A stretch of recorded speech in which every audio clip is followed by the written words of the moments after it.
kacaritakeun di hiji dusun anu namina dusun Tumaritis. Terus ngariung Semar kunjung Badranaya sareng anak-anakna nyaeta si Jepot, Gareng jeung Dawala. Duka ieu aya naon? Anak-anak Semar dikumpulkeun ku Semar. Sigana aya anu bade disampaikeun ku Semar ka anak-anakna. Duka naon teuing naon Semar rek mere wasiat ka anak-anakna. Semar geus ngumpulkeun anak-anakna. Semar rek mere wasiat.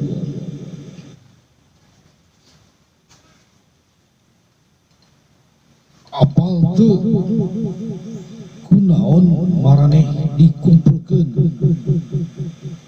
di dieu? Cepot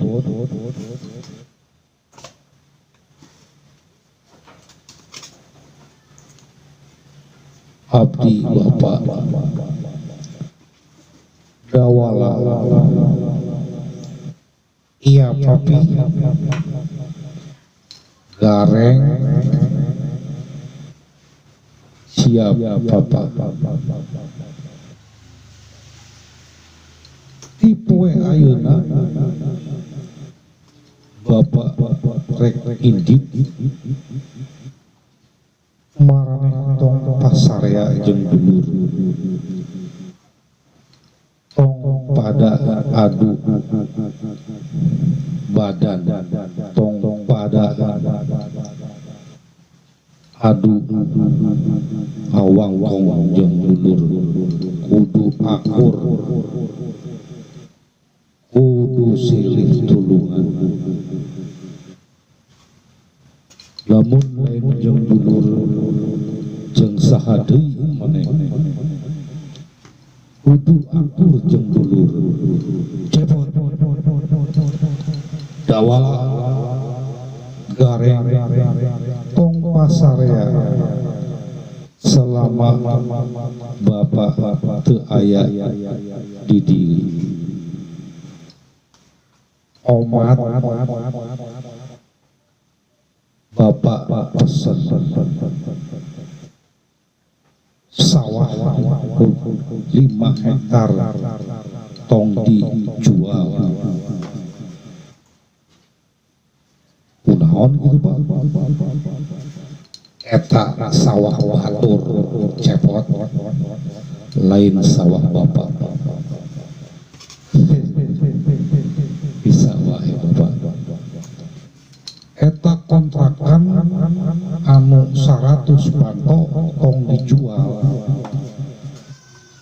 Kunaon Bapak? Kunaon? Sawah eta ge kontrakan batur.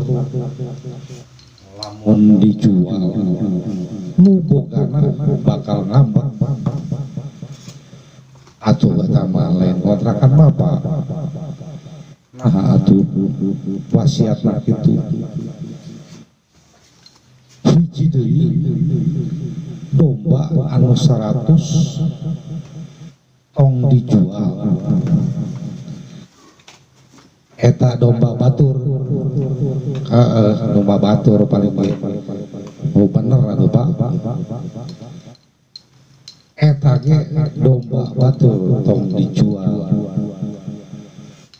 Omat selama Bapak teu aya di dieu aranjeun Cepot Dawala Gareng tong pasarea sing alakur jeung dulur silih tulungan. wayahna ngejo sorangan teangan dengan sangu sorangan dahar sorangan tong ogoan wayahna bapak radalila inditna bisa saminggu 2 minggu. Reka mana bapak tong hayangnya ku bapak di WA di video call kamarane hiji-hiji kurang video call grup keluarga Semar gitu wasiati bapak kudu akur jeung dulur silih tulungan tong pasarea anjeun dulur jeung papada dulur ungsak itu